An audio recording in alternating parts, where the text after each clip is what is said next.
Hello everyone, David Lodford back again with another Star Citizen pre-alpha reaction video. This time I'm going to be focusing on character customization, which is something that I love in most games. It's something that I can spend hours on given the right game and the right circumstances. And Star Citizen, I'm assuming, won't be any different. The characters already look amazing, just even the little pre-generated ones you can walk around in, so I'm excited to see what they do with it for the final version. Um, what Chris Roberts just mentioned, at least, this is pre-alpha, so all is still up to change, is that you'll begin the game looking at two bathroom doors, a male and a female. And depending on which door you choose to go into, that'll assign your gender. You'll start the game and you can choose male or female. You go into the bathroom, walk up to the sink, it'll be all foggy, your character wipes it away, wipes the fog away from the mirror, and then you look in the mirror, and that's where you'll choose what your character looks like. You'll choose, your facial structure, I'm assuming your hair, everything like that, probably body at the same time. And I am super excited for this because these character models, they've only given us two so far. They've given us sort of this smuggler-looking one. Looks like he's got some guns at his sides.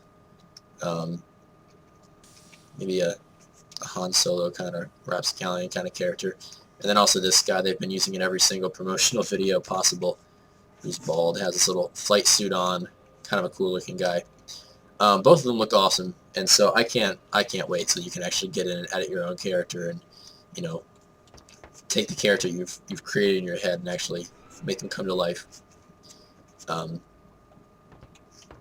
And something that goes along with that is character death, because it's sort of the flip side of character creation. You create your character, you play through the game, and then in this game, something that's unique from most MMOs, online games definitely, but most games in general, Chris Roberts is trying to do something with his character creation and character death that I really haven't seen in almost any other game, and that is that your characters do die.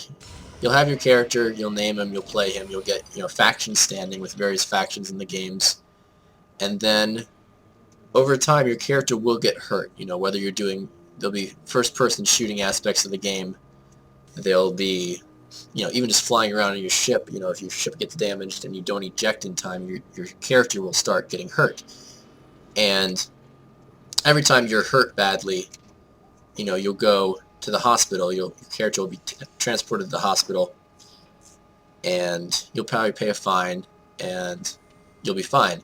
But your character will start to show wear and tear. Your character might lose an eye, they might lose a leg, you might get a prosthetic leg. Apparently there'll be things you can buy to make your character's injuries look different. So maybe if you lose an eye, you can either buy a new replacement actual eye, or you can buy a robotic eye. I don't know. I'm excited for that too, because there's an element of randomness to it and risk, and you might lose some part of your body you just weren't in. It probably won't affect gameplay at all. It's not like if you lose your arm, they're going to make you fly one-handed or anything, but you can, this is the future, you can cybernetically implant stuff. But once your character gets too many injuries on his body, once your ship has exploded too many times, once you've gotten shot in the head, or maybe this shot period too many times, eventually your character's body's just going to give out. And once your character's body gives out, you're gone. Your character is dead. And the way they're going with this is that once your character dies, during character creation, when you sign up for the military or write up your paperwork for your name and everything, you also sign a name for what they're calling, at least tentatively, your beneficiary. So it's someone who your character is maybe a mentor to, maybe it's their son. It's someone they are going to leave. They're going to leave their will, their inheritance to them.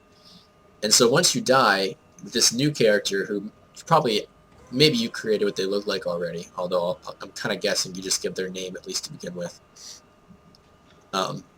they'll inherit everything that your character, who just died from a lifetime of fighting and war and dangerous activities, they'll inherit all of their things.